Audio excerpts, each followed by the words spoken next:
Welcome to the Making Sense of Martech podcast. I'm Jacqueline Friedman. And I'm Juan Mendoza. And this is Office Hours.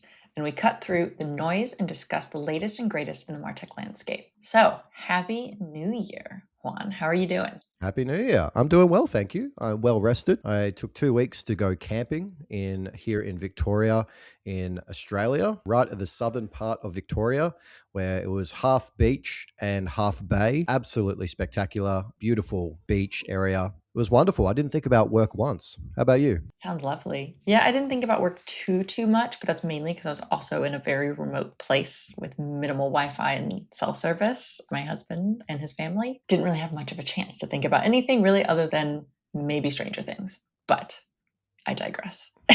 Oh, yes. Please don't give me any teasers. I have not finished Stranger Things Got season. one more episode to go. Let's go. Yeah, Slow one more poke. to go. I know, I'm going slow. We should probably get into the office hours. I'm excited for the new year. We've got a whole new swath of content for you guys. We're really excited to kick off the year. But before we get into our new content plan for Making Sense of Martech, Jax, tell us a bit about a sneak peek, something a bit sneaky, but something a bit special that's coming up. Yeah. We are exclusively announcing a sneak peek here. And a week from today, it will be shared more publicly, so you'll be in the know first. But we are announcing something formally, and it's going to be a different way of thinking about the Martech Weekly. And so we are launching TMW RNA, which is our research and advisory component and arm of the Martech Weekly. And I would love to hear your perspective, Juan, as to why we're building this and maybe how it is different and just completely a different way of thinking about what the TMW represent. It's great. We're really excited. We're only a few weeks away. It's been a bit of a labor of love, almost 6 months actually developing this, but more than 18 months thinking about this direction. So Jacqueline has been a massive part of this process. But basically, I guess the Martech Weekly has started as a weekly newsletter. I started it on a Friday. Text my manager at the time. I was working for an enterprise marketing technology consulting company. So I text my manager and I just said, hey, I think there's a gap here. I think that a lot of the senior leaders in marketing technology just have a real lack of knowledge, a real lack of insight from what's going around the market. And at the same time, if you look at the chief Martech tribe landscape around marketing technology, it's growing 1,000 technologies a year. That's been consistent over the past 5 or 6 years now. And as the Martech Weekly has evolved, obviously we do so many things now in the marketplace to support marketing technology teams. The thing that we've sort of looked at was going back to our roots a little bit and thinking about that initial newsletter and why it was done. And the main reason was to supply leaders, busy people managing dozens of people, tens of millions of dollars in budget, huge complex marketing technology stacks, helping them have the right level of information, evidence to make decisions around their technology stack, big consequential decisions that would last for years and cost millions of dollars, very hard to reverse and unwind. You need really high quality information. But the newsletter was really just one small part of that. And so we're really extending into RNA with this whole new approach where we call it evidence-based decision-making around marketing technology, not experience biased, which is often what you get with other consulting firms or you get with analyst firms, is you're getting an opinion based on their immediate experience with different technologies or their existing partnerships with different technology platforms. But for us, we're collecting data and we're going to talk about this in a minute. We've been collecting data across hundreds of enterprise marketing technology stacks and teams. So we have all this incredible data, and now we're actually rolling out the utilization of that data to support things like choosing a new technology platform.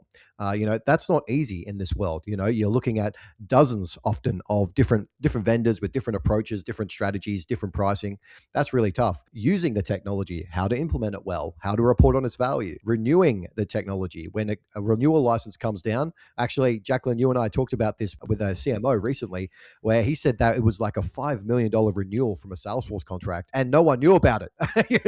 It was just like, it just rolled over without any strategy around how they're going to continue to leverage this platform with that renewal. And I think it was pretty significant. It was like a 3-year renewal. So renewals is a massive piece, like setting yourself up for success when you go to negotiate for that renewal process. And then also retire, like letting go of technology where it's actually being not utilized enough and saying sayonara and actually saying goodbye to technologies that you no longer need. And so those sort of four areas: choose, use, renew, and retire.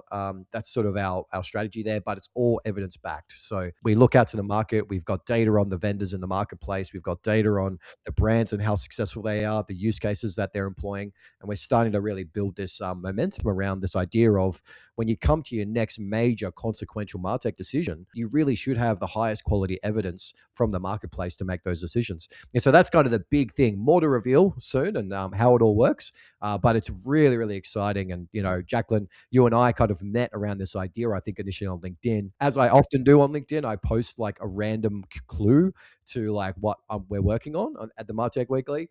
And you commented, you said, "Oh, I'm interested," and I said, "Hey, this will blow your mind." I had no idea who you were at that point, but I think I commented in that LinkedIn Rude. post, said, "This will blow your mind." And so that was, gosh, back in I think November or December in 2024, a little while ago now. And so that's Yeah. how we met, right? And you've been doing that work yourself. You've been working as a practitioner at some major enterprise companies, dealing firsthand with a lot of these problems, buying, choosing marketing technology. So yeah, it's really exciting. And, as a team, we're really excited to bring this out to market. And more importantly, it's for the marketing technology leader, only for those folks. Really, we're not servicing anyone else except for that marketing technology practitioner, that leader making those big choices. So yeah, we're really excited. I'm really excited for us to take on this next frontier of not just helping folks navigate MarTech, but also deciding with confidence. And that's not just deciding what to keep, what to use, but how they should be thinking about their strategy with their tech. Because oftentimes you get stuck, and that's usually a symptom of a greater issue. And so we can really bring all of our understanding and evidence-based content, data, you name it, into the fold. And it's going to be extremely interesting because as we expand upon this launch in our research component, we already have been collecting data, as you've mentioned. And we actually have a sample size of over 300 brand side marketers in terms of folks we've been talking to in the market and just trying to get an understanding of what brand side practitioners are dealing with. And there's been 6 key themes that we see as really beneficial to kind of highlight and talk about together. And if we deem it worthy, or if you deem it worthy, more like, we could potentially do a segment or two on these specific topics as their own standalone conversations, just because there's a lot of meatiness to each and every one. But it's exciting that we already have these results and we haven't formally launched yet. Yeah, and it's interesting the challenges that are coming out. I mean, we're seeing from the data challenges, but then hearing the frustration or the challenges or someone looking to leave their job because of some of these problems, it makes them very real as well. So you're seeing from both talking, actually conversing with folks that are leading a lot of these areas, then also collecting the data to sort of back up with evidence. It's really interesting to see. We've seen some absolute horror stories, Jacqueline, you and I, over the past 12 months. We've seen companies being locked in for more than a decade and they have no way out from a vendor, and they want to get Yep. out from that vendor, but they can't. We've seen companies, as I just said, are being put into renewal cycles where they're dumping millions and millions of dollars, but they have no idea what's going on. We've seen And we've also companies. seen companies Yeah. where they have one of every platform, and the redundancy is wild in terms Yes. of just thinking through the procurement contractual negotiation process. It's a bit nightmarish. It's unbelievable. And so a lot of enterprise companies have 2 of everything, right? 2 CDPs, Yes, 2 if engagement not platforms, 3. 2 analytics suites, or the technology scattered among product teams and different business units. You see that a lot as well, Exactly. where that nothing talks to each other. You see that that's pretty consistent. We see among some of the challenges, but we also see some great stuff. We had some great conversations last year with folks where a lot of the technology that they made it basically deprecated. So they let go of a lot of technology because they didn't really need it. And so they're saving Yeah, a lot of money as well, but also getting smarter around their technology stack. We've had some fantastic exactly. outcomes and wins where companies are driving millions, tens of millions of dollars in revenue from new use cases from technology. We've seen the adoption of AI agents, AI decisioning, generative AI content, and a lot of really interesting results around how those technologies are being utilized. So there's a lot of exciting stuff. It's not just challenges, But maybe, Correct. Jacqueline, you can give us a roll call. What are these 6 key challenges that have come out our data repository of enterprise brands? What are they? And then maybe we can circle around a little bit what they actually mean. Theme number 1, data fragmentation and a lack of single source of truth. Definitely tracks. Number 2, integration complexity across the Martech stack. 3, AI pressure without a clear value realization. That one resonates with me a lot. Number 4, operating model and adoption challenges. 5, measurement, attribution, and ROI proof gaps. And lastly, scaling personalization and execution speed. All right, let's dive in because these 6 are meaty, and I think it's worth us kind of not just seeing what or talking through what we've seen, but also what else other industry and research firms are acknowledging and seeing within the space. And so, starting with data fragmentation and a lack of single source of truth, I mean, that rings true in terms of just siloed data, inconsistent identities, poor data hygiene, and these ever pie in the sky customer 360. It's never existed. I don't care who says they have it as part of their platform, it doesn't exist. And this is backed up by the one and only the Gartner research. And they're saying only 14% of organizations say they've achieved a 360-degree view of the customer. I would argue 0% of organizations have, but 14 is pretty close in terms of actually wanting or actually proving that. And 82% still aspire to it. I would say 100% of every company aspires to it. But what are your thoughts on that stat? Does that sound about right to you? I think it's true. I think the number is much lower. I think it's quite 14% is a quite optimistic number. 82% still aspire to it, but it is kind of like self-driving cars in a way. It's always 2 years away. The amount of sort of heads of data, chief data officers that I've spoken to in the past they're gunning for this like single source of truth, data that's centralized. Every business is tapping into it. This whole philosophy that, even Snowflake talks about, which is bring your apps to the data, not your data to the apps. So bring your apps to a central source or a golden record or a 360 view. It's interesting because it does definitely feel like it's always 2 years away in these organizations. But at the same time, I think there have been some really successful views of this. I think one of the smart ways which companies try to tackle this problem is to get very, very practical about where the data is currently sitting. What's the practical commercial value realization of that data? You don't need everything, and the future use case that's 5 years away, you can solve for that later. But what's the core customer profile that you're really looking to build? What's the identity challenges that you're trying to overcome? And then focus on building against that. I think that's where a lot of success comes from. Is you don't need a single source of truth. You need probably 2 or 3 sources of truth. What are those, and what is really true in the sense of commercial value and also practical customer experience value? Focus on those things, because like every other investment in a company, there needs to be an ROI on pursuing a source of truth. You can't be philosophical about it. You can't be like, often a vendor would come into a company and say, you can pull up a profile of your customer and you can see everything they've done. Or a contact center person can pull up their profile and see everything they've Sounds done. You know, familiar.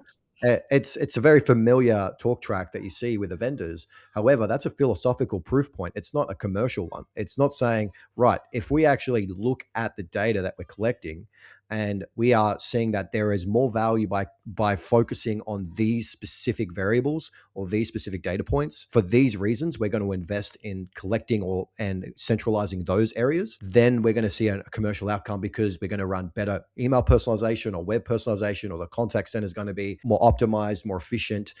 All of those things are true, but like everything else in business, at least it needs to lead to an ROI. So I think a big problem with this is a lot of chief data officers, a lot of marketing technology heads, they think about this as a philosophical concept that's always 2 years ahead, like self-driving cars, and not actually thinking about the commercial value. That's where you're going to get the runs on the board. That's when the executives are going to start turning heads and saying, yes, we're so happy we consolidated 2 systems or 3 systems or 20 systems, because that's led to a greater outcome for our business. Yeah, and I think to that point, there is a statistic that nearly $13 million per year on average are wasted on poor data quality. And so philosophically, yes, it is a pie in the sky ideal to have a single source of truth, but at the same time, you should still try to simplify your data sources as much as possible so that you can at least clarify and align on where things are and where things live. That's half the battle, is achieving that alignment on where we trust the data, because otherwise it is just a cesspool of data, which we don't want that abyss anymore because it's a cost. The other thing that I often see is companies suffer from data silos because people come into the business, they set something up and they leave. And Yes. one leader I spoke to many years ago, 3 or 4 years ago, this is a problem that's been, I think, for probably 25 years now. I think this is a problem that's constant. But about 5 years ago, I spoke to a leader. He reckoned it to building a Jenga tower. So if you're familiar with the game, you got these blocks that you build up, and then you take them out. The first one to see the Jenga pile implode, basically. The first time you see that do that, then that person loses. A Jenga tower is very similar in the marketing technology world in that, like, a lot of people come in, they put another block in, they take a block out, they create separations for certain reasons at the time, and they're doing it for growth opportunities and because an executive wants something, or there's a blocker. Correct. And it's all reactive to the business situation and the specific context that they're in, not proactive, which is what we're kind of getting at here, is thinking commercially, strategically about where the strategy is going.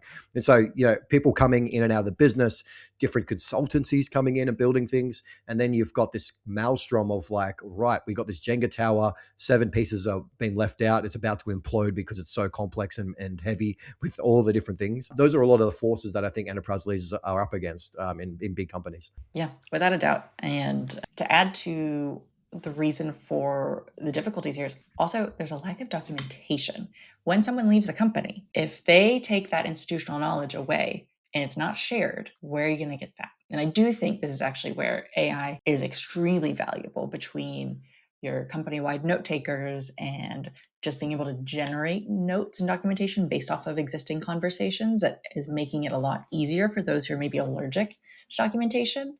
I would say those in our Martech space and roles need to be anything but allergic. You need to be getting your vaccine every couple months, because otherwise you're setting yourself up for lack of scale, and also you're setting up for future successors for failure, because there's nothing worse than always having to come into a new role and you have to audit what exists today, what existed previously, and if you're not able to find it. I mean, I've had to interview previous employees many times in my roles because I wanted to fully understand the decision making along the way, because there's usually really important and valuable lessons that were learned to achieve where you are today. But if you don't know the whys, you kind of start from zero in not a helpful way. But moving on, number 2, integration complexity across the Martech stack. So tools not speaking the same language, legacy tech, and the M&A sprawl that slows everyone and everything down. And then, of course, just dependencies like IT or data engineering or engineering in general. So this whole concept of complexity sprawl is definitely something others notice. And so Gartner in 2023 had a survey where the complexity and sprawl of the Martech stack was 41%, and a lack of strong customer data foundation led to 40% of impediments.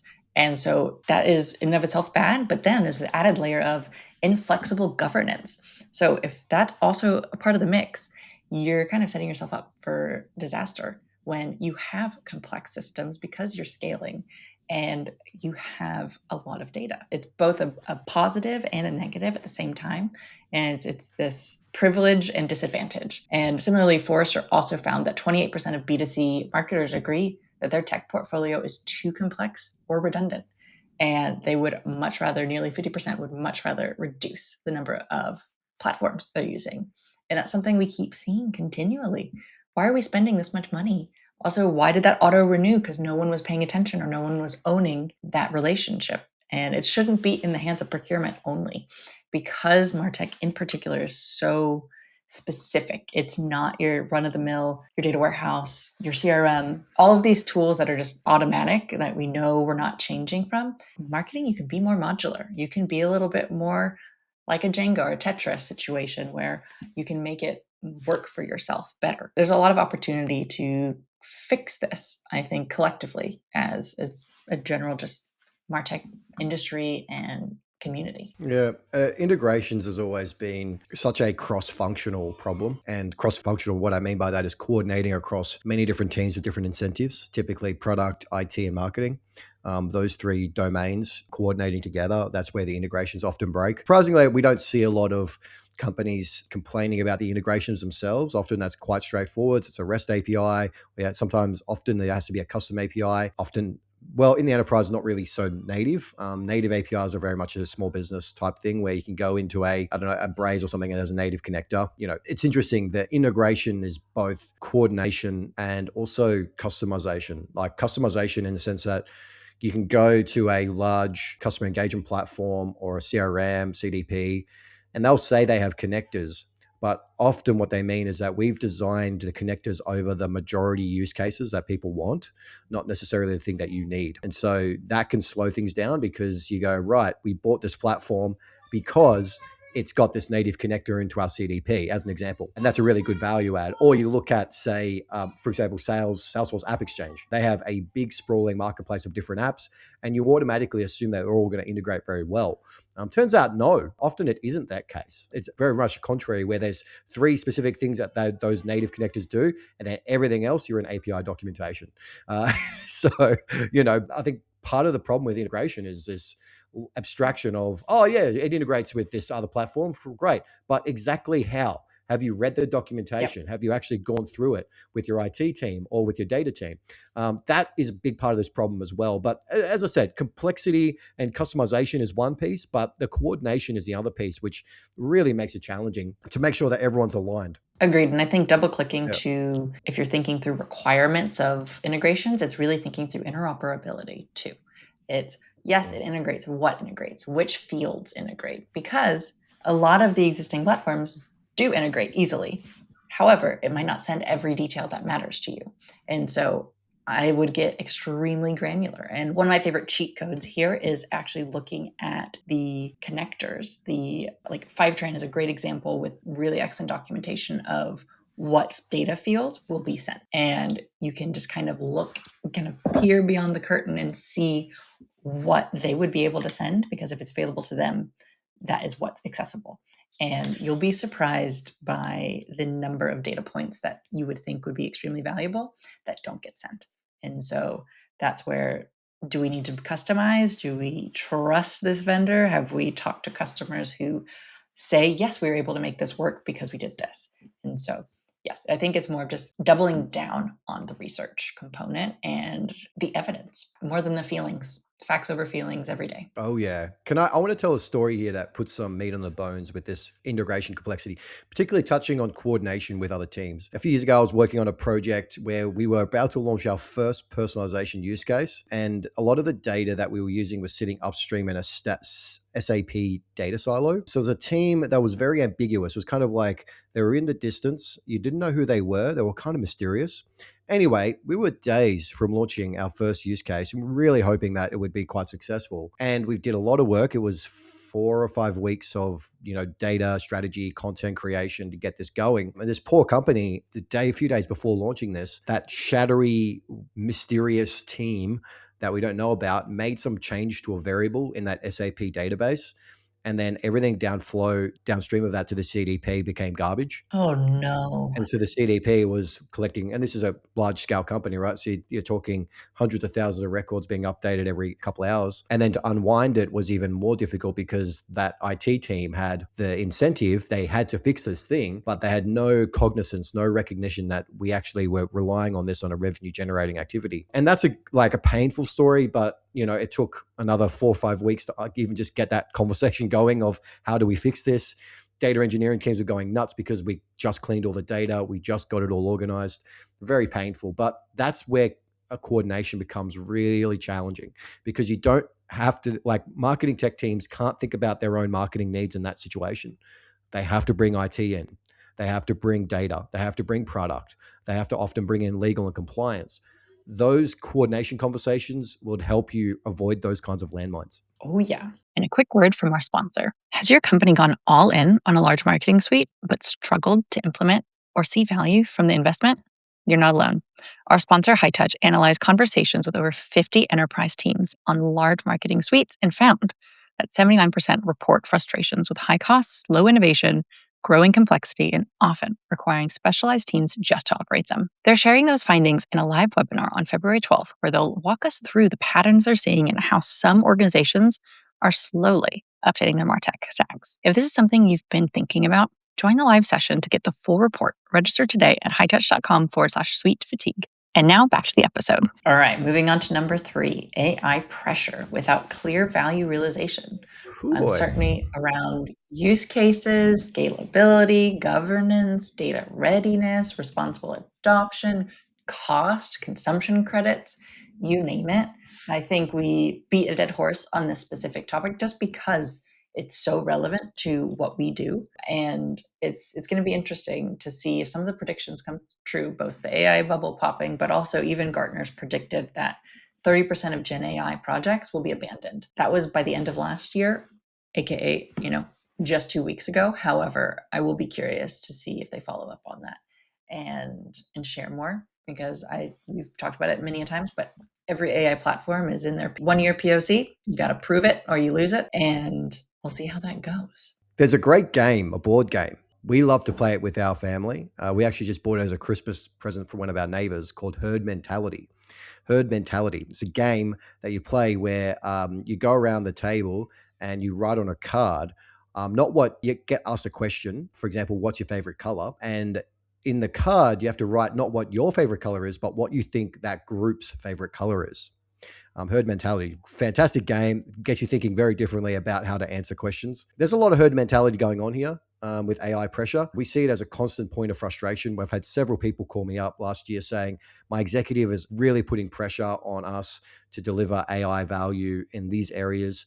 I completely disagree, or I'm not certain. I even know, I haven't dove into it, but there's budget and there's pressure to show, particularly the public listed companies, to show those markets that we are investing in AI. But what you get out of that is you get a lot of slop and a lot of nothingware, like stuff that's just totally unusable, stuff that you never will actually use in your everyday work or as a consumer, and in often ways that are comical and funny and kind of stupid, right? And so, like, I did a keynote last year in Denver around this topic of, particularly with generative AI, these platforms hallucinate.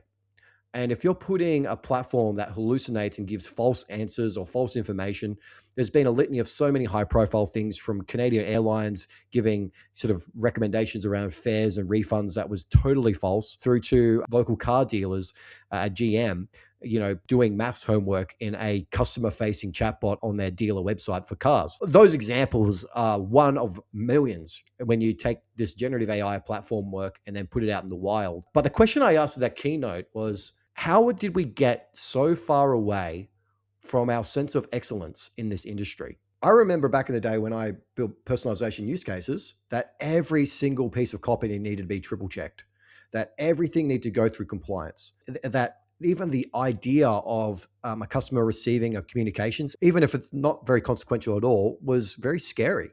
We did not want to do that. We wanted to be accurate. We wanted to have high quality content and information for our customers. We wanted to deliver an exceptional experience.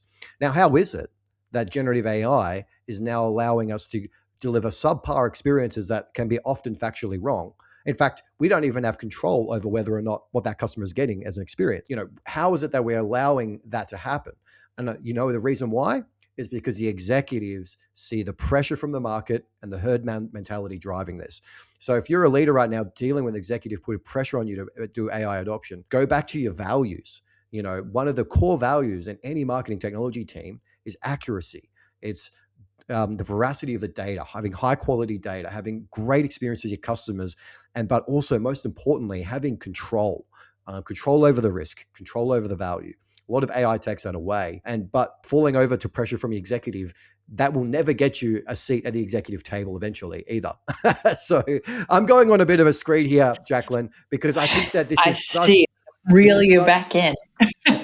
I am back at work now. Okay. So, but it is such a big problem. Herd mentality can really contaminate the excellent program of work that a lot of our customers, a lot of our members are working on every single day to advance. AI pressure can contaminate that. I think it's a huge risk point. Sidebar, could also be an excellent piece of swag. Martech herd mentality.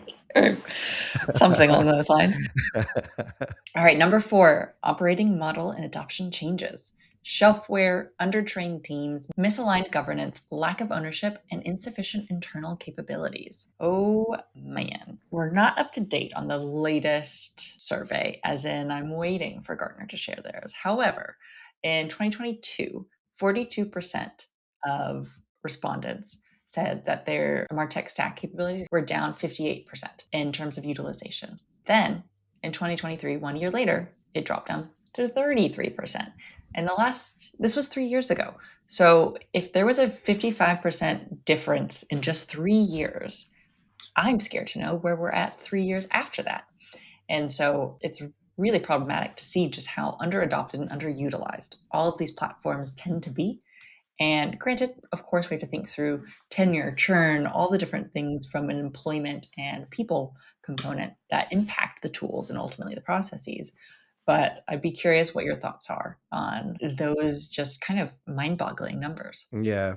My question to you, Jacqueline, is utilization more about feature bloat from vendors or skills and capacity for team?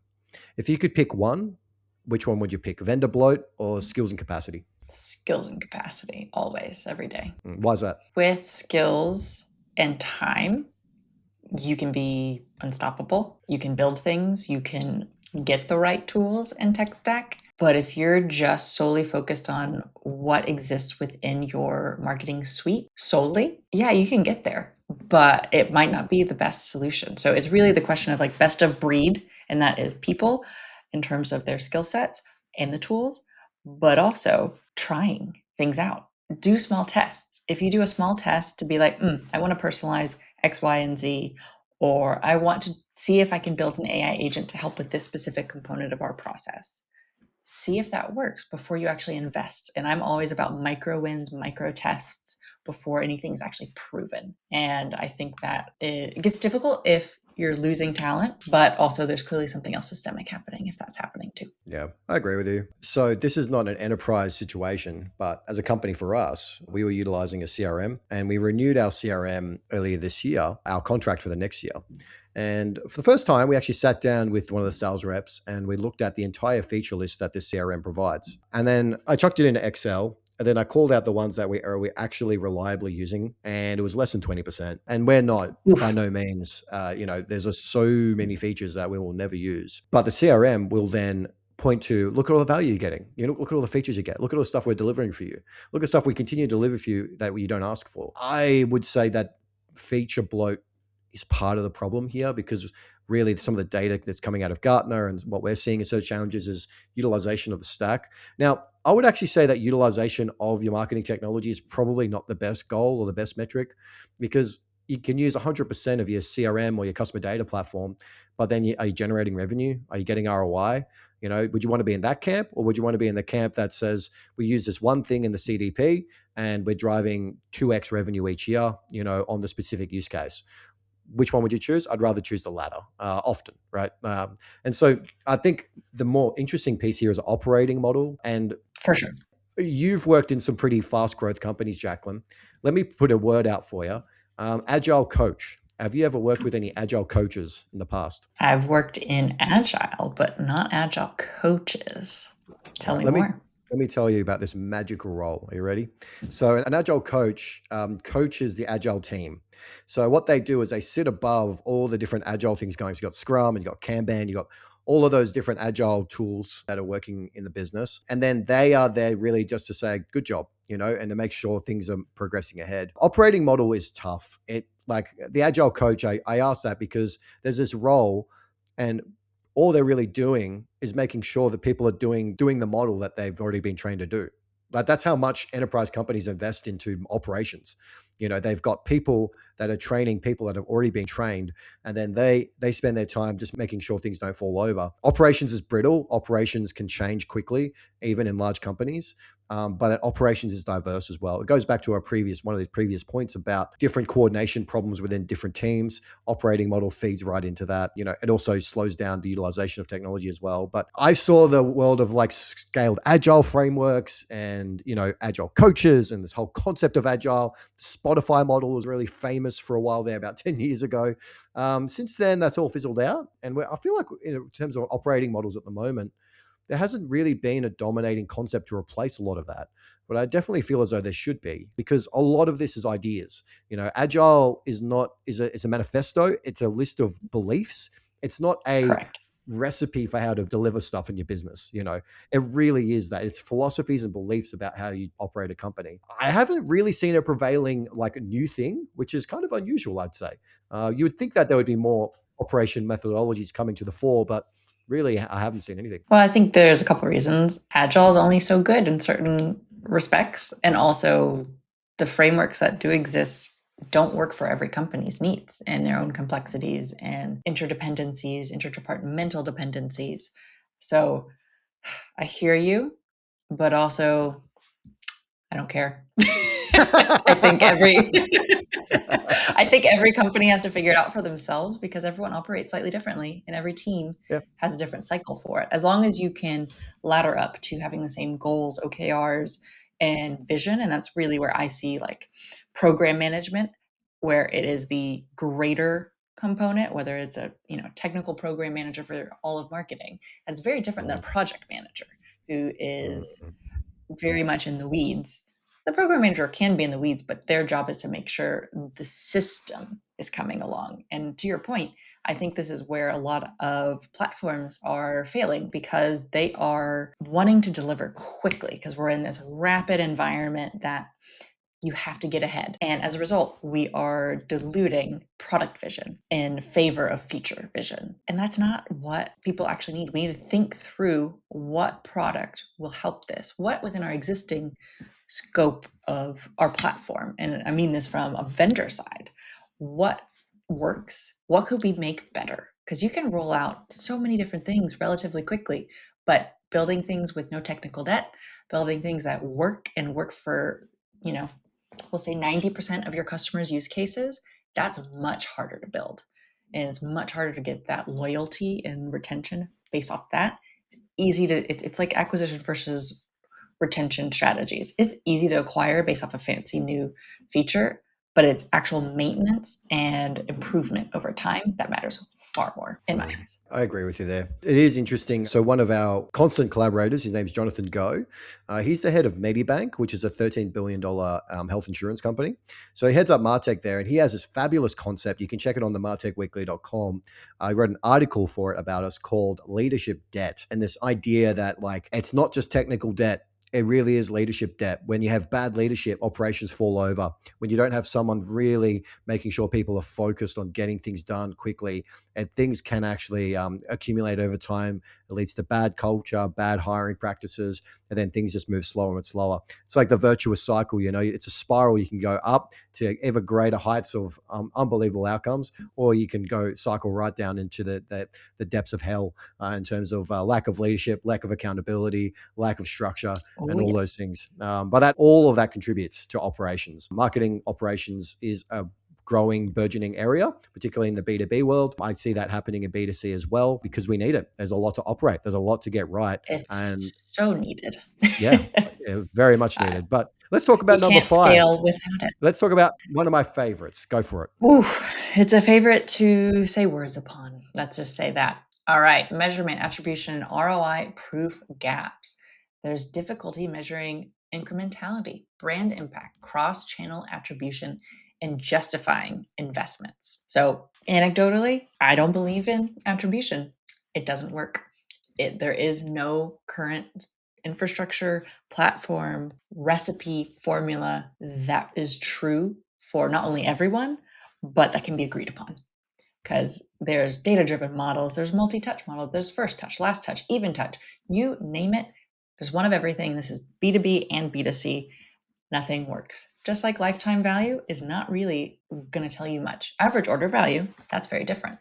And average, purchase value, you name it, all the different components that are related to conversion that are far more important. And you have so many teams that are all dealing with the same pie, and everyone wants to slice it up so they have more pieces of the pie and are attributed to this, that, and the other. It's a constant battle over the exact same thing. Hey, we have one singular goal. If we're all contributing, great.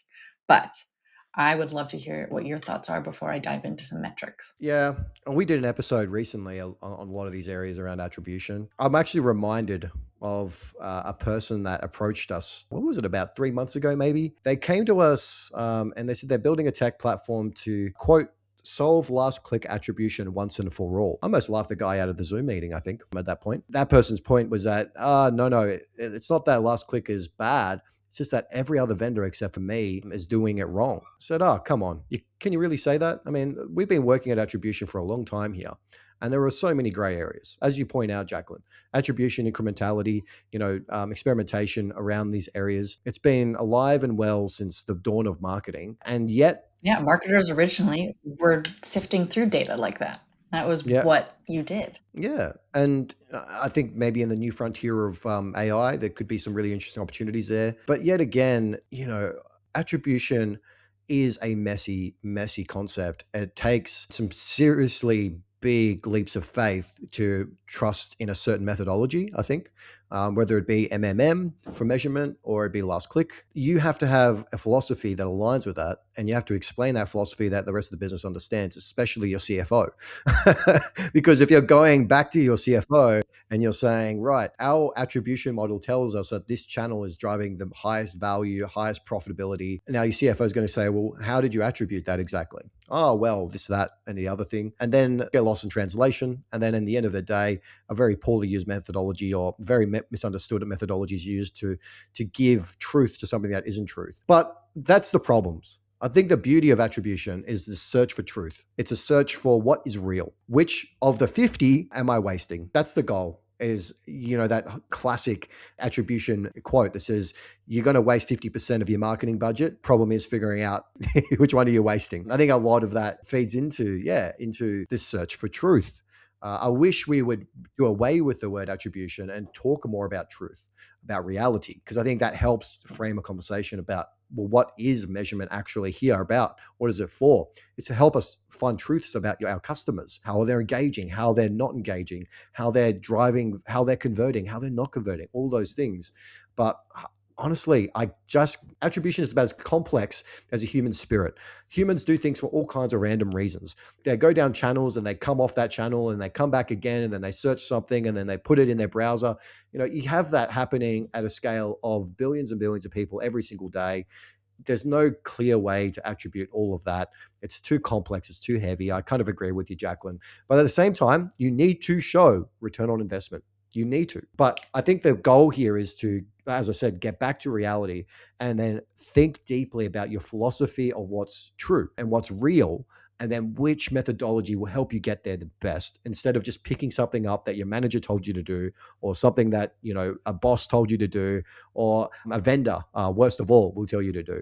Think deeply about Agreed. your philosophy of attribution first before you dive into it. For sure. And what's interesting is in a 2022 survey by Gartner, only 53% said that marketing analytics influenced their actual marketing decisions. And that is terrifying, considering every person I know is coming on board being like, I need a dashboard, I need to see this, I need to see that. And there's nothing wrong with wanting those things. However, there are things wrong if either you don't trust the data or you're not actioning based off of your data. So as much as we care about this, it's fascinating. And also, according to Forrester, only 76% of companies are dealing with other attribution models. They're just doing single touch attribution. That's terrifying. And if you're doing first, you're wrong. If you're using last, you're wrong. They're both non-consequential. They're helpful and directional. It's kind of like the concept of vanity metrics. They're signals, but they're not going to tell you much. And harkening back to the very first point, that there is no such thing as a real customer 360. There is no real way to attribute correctly. You can do specific experiments on specific things and get some information, but hard to do it at scale and for an entire business. That said, it doesn't stop you trying. It's kind of one of those things. It's like Sisyphus rock, the philosophy of Sisyphus pushing the rock up the hill only for it to roll down again. That's very much the journey of attribution. Do you stop pushing the rock up the hill? No, don't stop it. Keep going, keep trying to find your source of truth. You need that, because if you don't have a good sense, even though imperfect, even though not 100% accurate, it's still better than nothing. Keep pushing the rock up the hill. I hear you. All right. Well, last but not least, scaling personalization and execution speed. So both balancing the real-time personalization, campaign volume, global complexity and just the pace of cultural change. And I'm glad this one is the last one that we're talking about, because I feel like it's the most overstated, overused one in general, because personalization can mean so many different things. But I'm curious to hear your thoughts if there's something new that you want to add to this specific component. Scaling personalization. I actually don't really have a hot take on this one. I would say that personalization is always about scale. It is. Personalized customer experience is not the customer talking to someone at the retail storefront. It's actually getting an email that's super relevant to them, or a website experience that's super relevant to them, or more importantly, these days, a chat experience or an experience with an AI agent or a LLM that's delivering something very, very personal and exceptional for them. So honestly, I think that the balancing your real-time personalization, volume, complexity, pace of cultural change, all those things are real. They're always going to be real. They're always going to be there, because personalization is about the customer's experience. It's about finding those things that the customer really values and gravitating towards those. So maybe I'll give you an example of lazy personalization and then smart personalization. Lazy personalization are things like product recommenders that come straight out of a vendor toolbox, where you're putting it in an email and it's recommending based on what the customer's previously purchased. That kind of stuff, obviously today, even 10 years ago, was table stakes. Anyone could do that. You can put in an email. It's fine. Nothing wrong with that at all. But it is very table stakes. It is quite lazy, because really getting to personalization means like, okay, we do this product recommendation module. However, I'll give you an example with a beauty brand I worked with many years ago, where we layered those product recommendations on the content they were consuming, particularly around their skin concerns, right? So the content they were consuming around specific skin concerns, like for example, blackheads or different types of shades of mascara, things like that. We used our CDP to tally up the data there so that it would directly inform the products that the customer would be served up in those email campaigns and on the website as well. And personalization campaign went through the roof. It totally transformed how we did product recommendations. And really, that's just one example for a retailer. But that's where I think the crux of it is. Personalization, scaling crap is still crap. Think through, how can you actually, well, it's true. Eloquently put. It is true. It is true. And if a lot of our audience is like, yeah, we're doing the best personalization, we're getting amazing conversion, we're getting this incredible customer experience, great. Scaling it and volume is not the challenge. It's the idea that's the challenge. Yes. And there's no technology that can help you do that. You need smart ideas. You need really good data to analyze what your customer's doing. You need to think outside the box to do personalization so well. But I guess coming back to scaling, you've seen this yourself firsthand in so many brands, Jacqueline. What do you think is some of the bigger blockers here, holding companies back from actually scaling those really good ideas? I think it's having the good ideas in the first place, but also I would say first and foremost is data accessibility and data silos. It's just not getting the access you need. That said, I think really what bubbles up the most is having appropriate use cases. So to your point, table stakes is different than real personalization. First name, last name, your most recent X, Y, and Z product recommendations, those are not personalization. That is built in, baked in requirements, and that's baseline. And similarly, in this line of thinking, so Forrester did a survey last year commissioned by Adobe and stated only 12% of organizations qualified as leaders in personalization maturity that are actually doing it well at scale. So this is a problem that is, and once again, that might be an overinflated number. So only 1 out of 10 companies are doing this well. So it's no surprise it's not landing the way it should, because there's opportunities. You have to not only understand the context of where your customers want to see personalization, but have the appropriate use cases and also make sure it's not creepy. It's always a weird line that like you really have to navigate. And so to that end, what matters to your customers? And for example, conversion points aren't that. It's what value, what impact. So one of my favorite things thinking through this, not just personalization only, but campaign specifically, I always like to ask not just what is the company-wide objective for this campaign, but what is the customer objective? What value are they receiving from this? So the easiest, most fun example we could use is Spotify Wrapped. Everyone wants to understand where they fit in and where they compare and who's in the top 2% of listeners of a specific artist. That is intriguing. That is personal.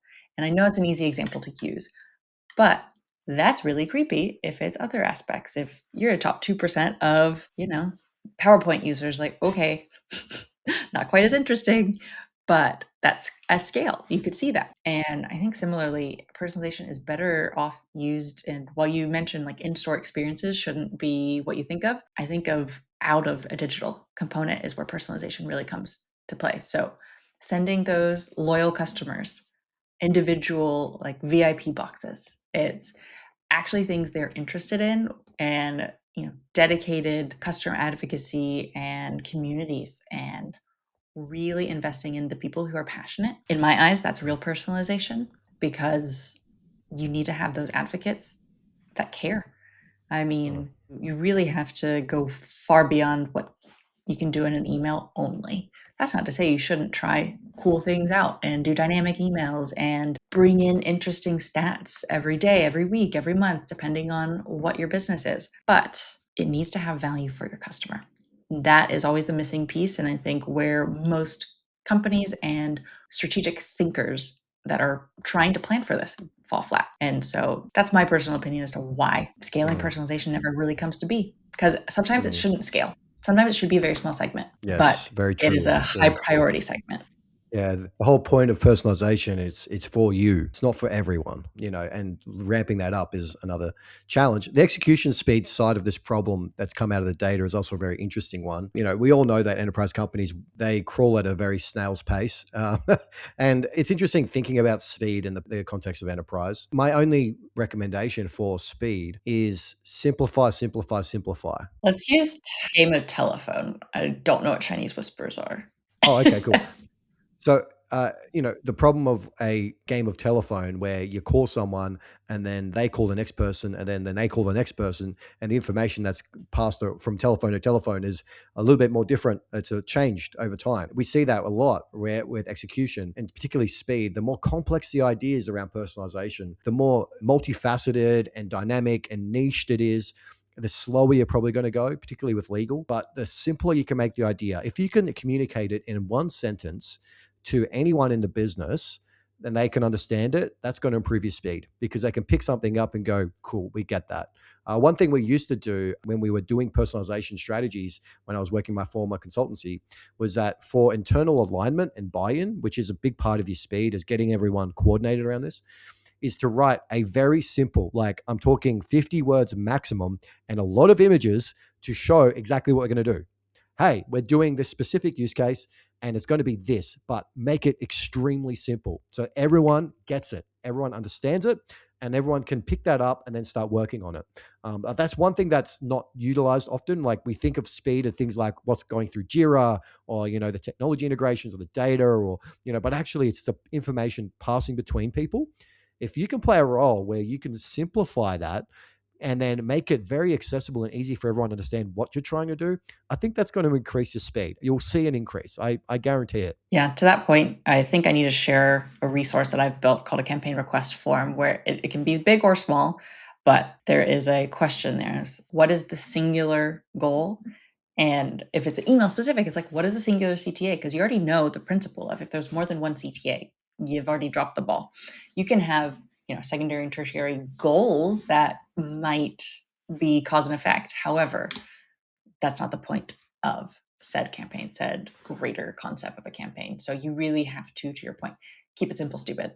Otherwise, it's not Oh, simple yeah. enough and it's not Oh, easy yeah. enough to track. 100%. And that, Jacqueline, is the 6 major challenges of surveying 300 enterprise brands over 2025 and what they're focusing on, what they're worrying about, what they're keeping them up at night, what they're frustrated about. How awesome is it to have that kind of level of insight? But also, hope for you as a listener, you've actually gotten a bit of value out of just how to tackle some of these challenges. And as Jacqueline said, we'll be doing deeper dives into these in the following If and only episodes. if it's of interest. So if it's I of interest, we can do deeper dives. Oh yeah, oh yeah. But we really want to focus on making sure that you're most successful in the role as a marketing technology leader. And these 6 challenges really stand out to us as areas where a lot of enterprises need help. But Jacqueline, maybe we can roll it out. Let's see how we go. For sure. Well, and with that, thank you so much. Happy New Year and Juan, you can roll the credits, essentially. Roll the credits. Well, thank you. Thank you for joining Making Sense of Martech. Love to have you. Please join us on themartechweekly.com. You can subscribe there with your email address. We don't do a lot of personalization, but there'll be a little bit. Come join us on the email. You get all the latest episodes and some bonus content as well. It's really fun. Join us on Reddit. We've got a great Reddit community of people chatting along the way. Follow us on Making Sense of Martech on LinkedIn. We have a showcase page. And finally, stay curious. Would love to see you next time.